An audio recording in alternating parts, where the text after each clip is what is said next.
तेवढे मोठ्यापणे देता येत नाही. कुंभाराला मातीचं मडकं केव्हा करता येतं? ती माती मऊ असताना, पाण्यात भिजलेली असताना, सुंदर अशा प्रकारची ती माती कालवलेली असताना त्याच्यात त्याला आकार देता येत असतो. आणि एकदा ते वाळून खडक झालं ना, पुन्हा ते वाकणं शक्य नाही, मोडेल पण वाकणार नाही. असे हे संस्कार आहेत मायबापांना.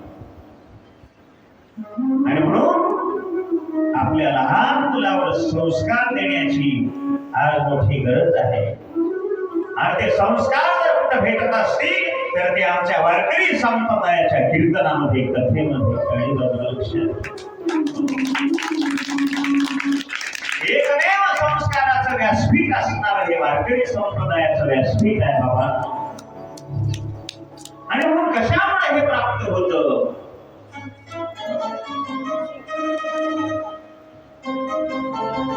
या ग्रंथाचं चिंतन केल्यामुळं हे संस्कार अशा प्रकारचे प्राप्त होत असतात.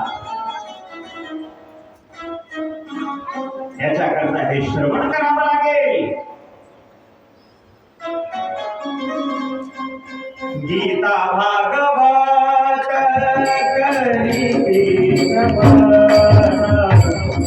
गीता भागवत करी गीता भागवत करी गीता भागवत करी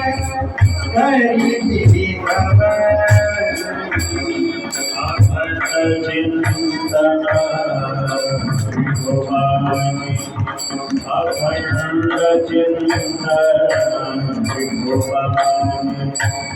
थोडी कन्या पुत्र होती साक्षी, थोडी कन्या पुत्र होती साक्षी.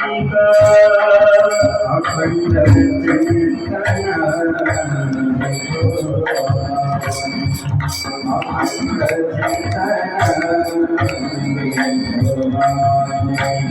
कोई कन्या पुत्र होती रे, कोई कन्या पुत्र होती रे. दयाला हरि वाटे देवा, वाटे देवा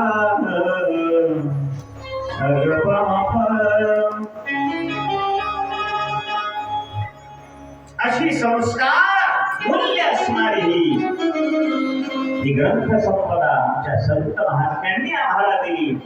आणि म्हणून इथे संस्कार मिळतात.